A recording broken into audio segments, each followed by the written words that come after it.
تخيل تكبر وتعلم وتطلع لعيب كورة وتطلع راجل وفي الآخر ماخدش عزاك.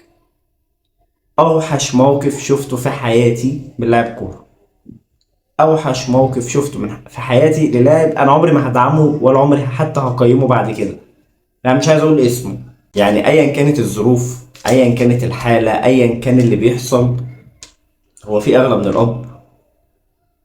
إزاي قدرت تلعب وإزاي قدرت تنزل ملعب كورة تلعب كورة وأنت أبوك بيتدفن في ناحية تانية؟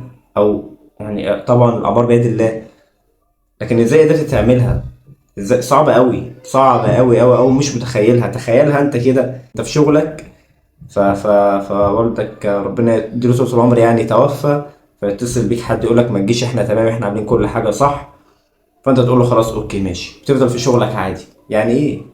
ويا ريته شغلك ده، يعني انت بتنفع البلد بايه ولا انت بتعمل ايه؟ انت في الاخر بتلعب كورة، في الاخر دي مجرد لعبة، لعبة اسمها احنا بنلعب، شيء ترفيهي.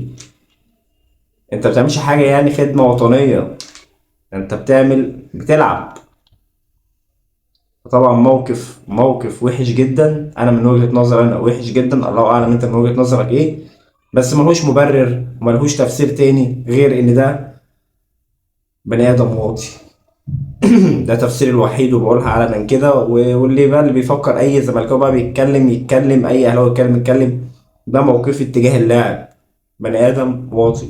لان مفيش حاجه في الدنيا تبرر اللي حصل، مفيش حاجه في الدنيا تبرر وطيانه اللاعب ده في شيء كبير جدا زي ده. بدل ما يرجع يودع ابوه، بدل ما يرجع يشوف ابوه للمره الاخيره، قرر انه يلعب ويستمر واشيل المسؤوليه على كتفي واعمل حاجه غير عاديه وانا راجل المستحيل.